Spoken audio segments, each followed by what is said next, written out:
I flew here to Michigan with a volunteer because we know how important Michigan's going to be to making sure that the Democrats have a majority in the House of Representatives. It's the difference between having policies that are supportive of our communities, that are about getting people access to health care, investing in public education, supporting young families, supporting students, supporting our small businesses, as opposed to giving tax breaks to giant corporations and more power to billionaires.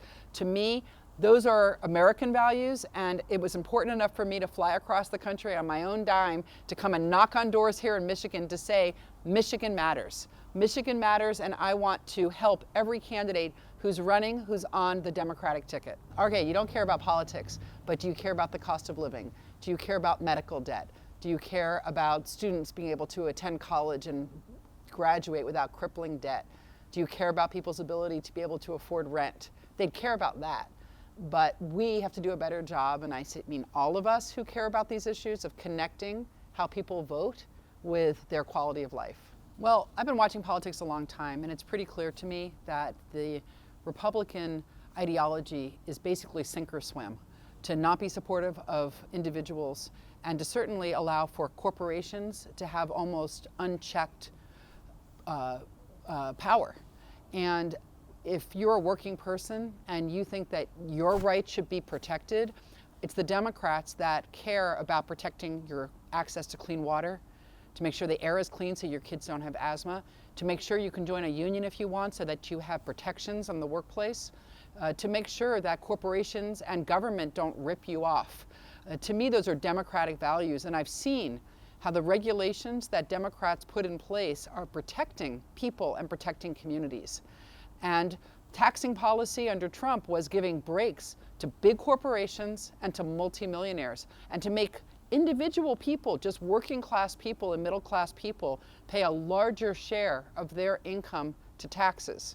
So for me, as someone who grew up middle class and who represents, a really diverse community, I see Democrats being the ones to try to lift people out of poverty, to offer people health care that they can afford, and to give them subsidies so they can buy insurance on the exchanges, and to make sure that we have comprehensive health care for everybody, whereas in Republican states, people can't access health care if they're working class. They just can't get it at all because their states have not allowed for the Affordable Care Act to really be rolled out the way that it should. Democrats are the ones that want to empower and allow for you to join a union if you want to be in a union, so that you have protections for the workplace and that you can bargain with your employer, that everyone can bargain together to make sure that you're fairly paid and fairly compensated. It's the Democrats that have been fighting for a higher minimum wage in places like California to protect working people and to make sure that corporations aren't just gobbling all the money up and multimillionaires aren't just taking all the money away from our communities. It's Democrats who want to preserve public education so that every child has the chance to go to school that is funded by the community, to make sure that everyone has access to a high quality education, not just the people who can afford private school. I have seen a lot of ugly rhetoric, unfortunately, coming from the Republican Party around immigrants. I am married to an immigrant. I am the child of an immigrant. And immigrants come to this country to participate, to start businesses, and to contribute to this country. And they should not be demonized as not being worthy as anyone else of having the benefits that this country provides, because immigrants are part of the foundation of building this country and strengthening it. And I see a lot of really bigoted rhetoric coming out around demonizing recent immigrants to this country. And to me, as someone who represents a large immigrant community, it's really sad and unacceptable, and it really fosters hatred in our communities rather than the kind of togetherness that we need as a nation. So to me, being a Democrat means kind of having a sanity and a respect for each other. And I see the Trump administration, unfortunately, as being a place of chaos and division.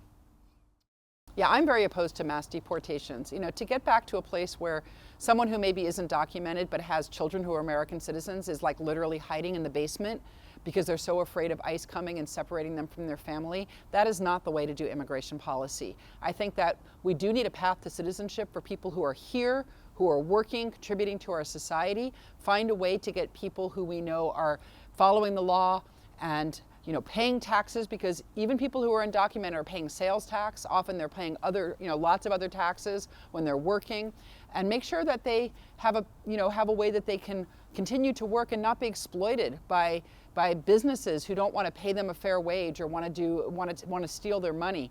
But I also do think that we need to have a border that is secure. But part of that is making sure we have humane immigration processes, so that people who are real asylum seekers, who are legally eligible today to get asylum in this country, don't have to wait for years at the border to be processed.